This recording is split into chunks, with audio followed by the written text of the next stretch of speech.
Kining chapter 5 sa Ebanghelyo ni Mateo, murag nagtudlo ni nato sa specific nga mga paagi unsaon nga makasud gitag langit. Ganahan ba mong musud og langit? Ganahan. Maayo. Niya ang specific karong Ebanghelyo ningon siya, kinahanglan mulabaw mo kamaayo sa mga Pariseo ug sa magtutudlo sa balaod. Mao man ni ang number 1 nga mga anti-Christ sa panahon ni Kristo. Kay mao mo gud ni sila mga leaders ug mga scholars panahon ni Kristo. Hangtod karon ni aning mga batasana, wagi siguro nanimba ron ang kuan or nagmisa baka ang ipila ka mga Pariseo karon.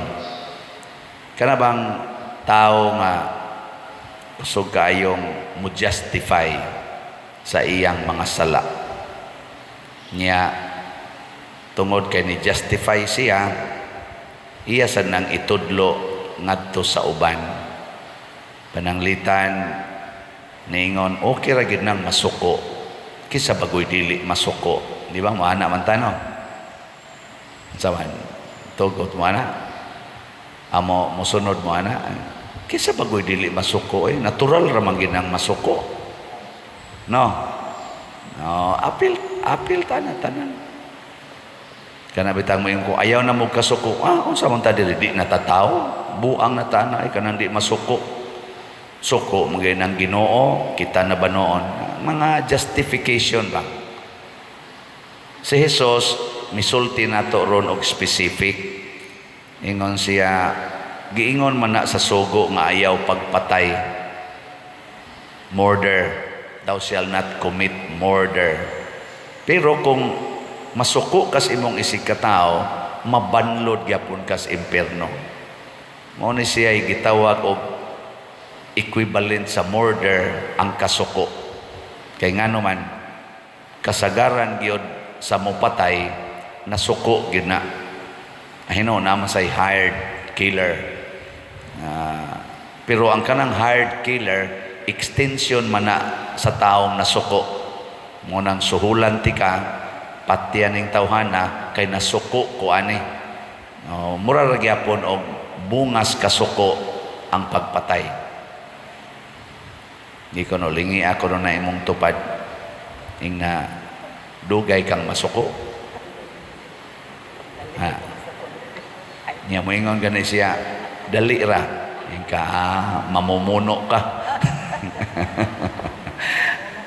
Labi na karon nga nananing social media, patio na diha sa social media ang mga gikasuk-an mga anak masukos ginikanan i-post dayon, mga bana masuko sa asawa i-post dayon, mga asawa sukos bana i-post, anha naman naglali sa social media.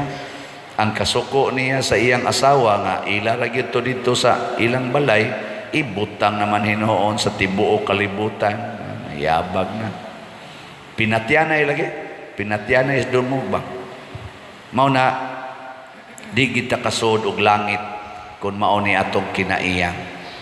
Sa unang pagbasa ni hisgot si San Pablo nga si Moises sa una kay mo hayag man tong iyang naong, iyang tabunan. Kay ang mga Israelita inigawas ni Moises dito sa katong gitawag og tulda sa kasabutan, mao man to ang gitawag og the presence of God. Tuwa dito ang Ark of the Covenant. Musod si Moises dito niya, inigawas niya ang iyang naong, muhayag mahadlok man ang mga Israelita, mo to inigawas ni Moises iyang taptapan ang iyang naong. Pasabot ang mga Israelita dili makakita sa himaya sa Dios, sa glory of God nga nagdanag diha sa naong ni Moises. Kini gihatagan ni San Pablo og analysis. Ingon siya, ang nituo sa Ginoo ni Jesus unya midawat na niya, nakakita na sa himaya. Kay kining kahimtang ni Moises inigsod niya nga tustulda, iya na sang tangtangon ang tap-tap siyang naong. Pasabot, kung naan natas atubangas Ginoo, makita na nato ang iyang himaya. Nya kinsa maning Ginoo nga gihisgutan, ang Espiritu Santo. Kanang tao nga musunod sa isulti sa Espiritu Santo, makakita gid na sa kahayag sa Ginoo. Ikaduhang lingi sa imong tupad. Lingi Nga pangutan-a siya ing na tan-aw nimo sa kung naong nihayag. Ika no.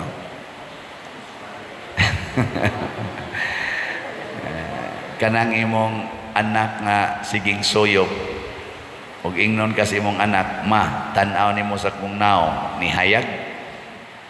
Wa dong ni siga imong mata. Mata ra nimo inihayag. Kanang mga tao bitaw nga inigtan-aw nato, di ta kakita Ginoo. Sa tinud-anay ang problema ni nato. Kaya ang imong mata gitaptapan sa matod pa diri Dios ni ining kalibutana. Ug unsa man ang number 1 nga Dios aning kalibutana, ang garbo, self. Kana bang ang imo ra gyud makita nga ikaw ra gyud mo isakto, ikaw ra gyud tarong. Mao na ang kinaiyas mga Pariseo og sa mga magtutudlo sa balaod panahon ni Kristo. Sila ra gyud kamao nga kun musukwahi gani nila sayop na. Aw na nagyapon nato karon, maobitan ning managlalis ning atong mga magtotoo, kana mga protestante, ang atong Catholic faith defenders, ang kanini ang mga born again, magsigig lalis nya ilag yung paningkabutan pagpruiba nga sila gyud mao'y sakto. Si Jesus dili kaayo mo appreciate ni ana base sa ato karong gibasa. Unsa may gusto ni Kristo, makita unta nato ang Ginoo diha sa atong isig katao. Dili unta tinaptapan ang atong mata. Mao na si Mother Teresa of Calcutta, nakita niya si Kristo sa mga tao nga gitawag og the poorest of the poor. Kaning the poorest of the poor, apil na diha ang mga rugby boys, rugby girls, mga manuyupay, mga murderer, mga binilanggo, kay daghan kay mga sala, kanang mga nanagtago, mga tulisan. At tuo na ni Mother Teresa sa ilang mga langob nga gipuy-an aron istoryahan. Ang mga rugby boys iya nang tipunon nga iyang pakanon. Kaya nga naman niining mga tawhana nakita niya si Kristo. Munang nangutana ko ninyo nga inigtan-aw nimo anang imong tupad, nakita ba nimo ang himaya sa Ginoo? Nya moingon gani ka, wa. Tinaptapan pa na imong mata. Ikaw asawa, kung ang imong bana nangabit, makita pa ba nimo si Kristo diha siyang naong iniguli niya sa kadlawon? Ha? Di kay nimo makita si Kristo. Ang imo ganing makita ang yawa, ang demonyo nga niuli lami kay patyon, pasabot ang imong mata gitaptapan pa. Wa pa nimo paminawa ang Espiritu Santo. O ikaw ba na ang imong asawa nakabit, gipuyo sa imong kumpare o nga tulo ka tuig, nakapanganak pagyog ka usa, nya human iuli sa inyo kay makig-uli nimo, ikaw ba na musta man makita pa nimo si Kristo anang imong asawa agi lumluma ni pare dito?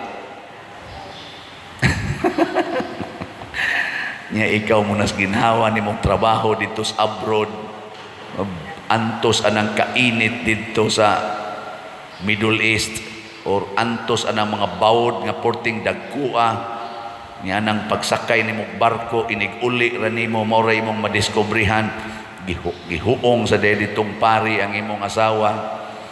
Zaman makita pa nimong Ginoo? Di gani kakakita, gitaptapan ang imong naong. Ikaw, nausa naman hinuna pader, na ako naman hinuy sadaan, ako naman hinuy naidipikto. Anak. Maulagi na nga niingon si Jesus, limpyo higyod ang imong kasing-kasing. Kay ang tinuod nga nagtuo Ginoo, limpyo o kasing-kasing. Dili lang magsigig pang judge, siging judge, kung dili malimpyo ang kasing-kasing. Inikalimpyo sa atong kasing-kasing, makita nato si Kristo diha sa atong isig katao. Pananglitan sa imong asawa nga gikabit ni pare. Nya kanang imong asawa, unsa man na siya? Image and likeness of God. Karon nakikabit man. Kung limpyo kag kasing-kasing, unsa may imong bation, ikakita nimo sa imong asawa nga nagpakasala. Maluoy gyud ka. Kaluoy sa kong asawa na ilad sa kalibutan. Kahugaw sa huna-huna o kasing-kasing sa kong asawa, wa niya makita ang dako kaing grasya sa among kaminyoon. Wa na niya makita nga ni ako nagtinarong ko nganha niya. Wa na niya ma-appreciate ang akong paningkamot para niya. Kaluoy sa kong asawa, murag na buang. Kay kanang buang di man ginaka-appreciate. Imo nang suluban, hubuon man gin aniyang sulob. Imo nang ligoon, maglugid-lugid ginaslapok ka ng buang. Di naka-appreciate, di ka maluoy. Ang imong asawa nabuang, mabata namin ka, nabuang ka, nganong nangabit ka, nabuang ka, buang yun. Naliso ang utok, nga naman, giilad sa Diyos ni ining kalibutan. Diyos sa kaulag, Diyos sa garbo, Diyos sa pagka sa nga anak mapatuyangon. Ano ba? Kakuha na mo?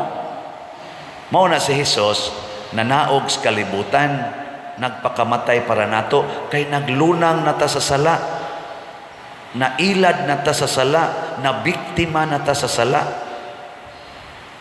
Mo nang ningon si Jesus diri, kung muhalad mo, musimba mo, nga na makahuna-huna ka nga naay nasilo nimo or ikaw ba'y nasilo niya, wa mo magka husay, biyai usa nang imong halad dinhi. Nya uli sa ngadto, pakiguli sa niya. Unsa may pasabot ana, dili gina para nako, dili gina necessarily nga literal nga makiguli. Sa imo rong kasing-kasing, pakiguli niya. Kung naakaroy tao nga dili na nimo tingugan, mingon dahil ka karon, ako na gid siyang tingugan. Iguli ron ako, mutingog na ko niya. Dawaton din as Ginoo ang atong halad. Hindi ko no be, lingi ay mong tupad. Ing na, wa karoy gi kalagutan. Na, kay di gini mo ipikto ning imong halad kung naa kay gikalagutan. Nya unsa may pinaka importante nga atong pakigulian, makiguli ta sa Espiritu Santo. Kay kada nato himog sala, atong gipasakitan ang Espiritu Santo. Kung naatay sala, gipasakitan nato ang Espiritu Santo. Muna makiguli ta niya. Basula nato atong sala, ang kuno nato atong sala, di ta magpakaaron ingnon sama sa mga Pariseo nga nagpakaaron ingnon nga mura kunuhay sila limpyo, pero sa kasing-kasing di ay kahibaw silang sige silang supak-supak sa Espiritu Santo. Nya muhalad pagid sila, muhalad pagid. Di ba kita usahay? Mga lawat pagid ta, bisan pag naatay sala, nga naman pakaaron ingnon. Pero sa kasing-kasing, sige lang yapong buhat sa sala. Muna ingos Kristo, pakiguli usa, samtang may panahon pa. Na siya. Katapusan lingi sa imong tupad. ing na mag-uli na ta. Ana niya iniguli nimo sa inyo katong imong gikusmod-kusmuran labi na tong bana nimong imong nang gibuwagan imo na tong adtoon dong mag-uli na ta. Maingon dito imong bana tamparuson tanong kang buanga ka uli dito ay naku hasul-hasula dire. Mauli ra pud ka. Maingon ra pud ka, Lord, at least ako yung gipakigulian akong bana, di naman siya mauli kay mas lami man tong iyang gikatipon ron dito.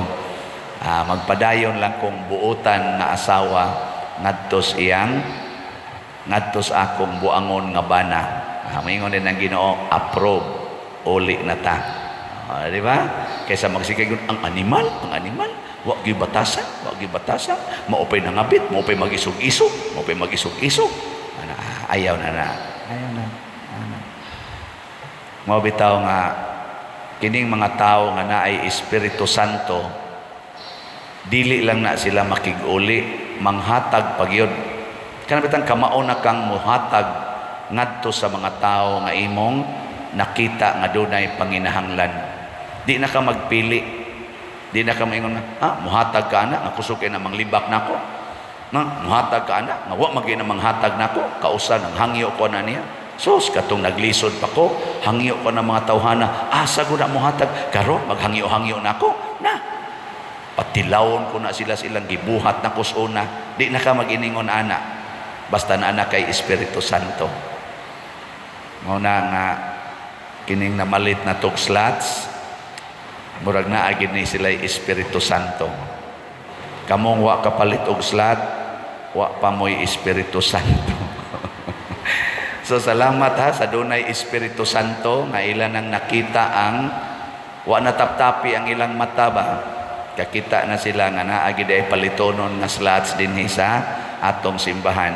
So as of yesterday, ang atong SBF DAG or San Vicente Ferrer's Daily Abundant Graces nga slot niabot ng atong halin og 25,007 slots. Pakpak. Yes. Abot na kitag 25. Katunga nas nahibilin o hapit na mo katunga kay ang nahibilin naapay 50,993 ka slots. Sige lang kitag palit ani o magsige lang kitag paminaw sa Espiritu Santo, magsige ra gid ni kahalin ana masagi maminaw sa Espiritu Santo. Labi na gyud ron nga ning challenge ko ninyo nga sa akong 19th anniversary sa akong pagkapari karong June 22. Pila na lang kaadlaw ang moabot, mga 7 days na lang kung makaabot pa.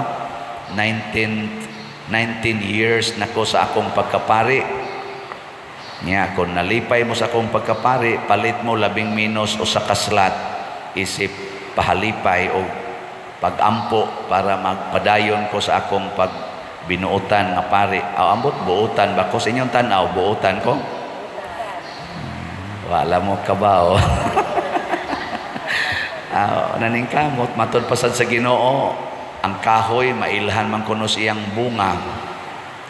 Natin ang utanan nako, Father, giunsa man na nimo nga ang mga tao sa tibuok kalibutan nagsigi naman og kadaghanan ba? Daghan naman kay tibuok kalibutan magsigig follow nato diri. Nakuha gyud ko kahibaw anak nganong naingon ana na. Ang ako ra jud gipaningkamutan nga magsunod ra gyud ko sa Espiritu Santo. Siya kanang imong mga wali pader. Unsaon man na nimo pag-prepare? Nako, the best preparation is welcome the Holy Spirit. Hatagi siya og higayon nga mogamit sa akong hunahuna, sa akong kasing-kasing ug sa akong bakba. Na ako mo nang relax ra kay ko. Di ra ko ma-problema kada adlaw, kada misa unsay akong isulti, mahutdan bago ng Espiritu Santo. Mao na ako'y challenge ninyo, mausan niya ang Espiritu Santo iyang gitudlo na kung ganahan mo, mupalit mo or muapil mo sa 19 slots challenge. Pasabot, kutob sa June 22, mamalit mo og 19 ka slots. It worth mga 9,500 pesos or 10,000 pesos kung gusto ninyong i-round off. Karon, as of yesterday, niabot na og 27 ka 19 slot challenge ang atong nadawat. Pakpak. Sus. Ambot na appeal ba mo aning 27? Nilapas na sa akong kuan years kay 19 raman ko. Niabot na mag 27 ka 19 slot challenge. Nindot na kay nastanan. Nya kay mo 60 naman sa kurong tuiga. May satag makaabot ni 60 ka 19 slot challenge. Gamay na lay ko ang tala paminahon kutob karong June 22. Kini siya mura ni siya duwa-duwa pero sa tinud-anay mga igsuon din agita maibog aning kwarta, din agita magsigig-tigom aning kwarta basta naanatay Espiritu Santo. Ang ato na lang buhaton magsigitag manage sa kwarta para ika-distribute according to God's way. Nya mao na siya ang makapawagtang sa atong kasuko, makapawagtang sa atong sala nga dagko, labi na ginang pagpatay nganong naggubat maning mga nasod sama ng Russia ug Ukraine karon tungod ginas gugmas kwarta. Nya nataptapan ang mga mata, ang kwarta na, ang bahandi, ang gahom na maoy mas importante, ila nang gipangpatay ang mukontra nila. Nganong mag-away ning ato mga politicians panahon sa eleksyon, hangtod na gani mahumang eleksyon, sige lang yapong away, hangtod na lang moabot na lang ang sunod nga eleksyon, sige lang yapong away, tungod yapon nas kwarta. Kana mga politicians nga dili hingwarta, di gina makig-away. Bisan pag-awayon, mudawat ra gid na. Pero kana mga politicians nga hingwarta, porti kapalaaway ana. Tinud-anay gina mo na iampo nato nakaron untang ato mga politicians alang sa kaayuhan ug kalambuan sa tong nasod, higugmaon ta nila ang mga tao, ang ilang isig ka tao.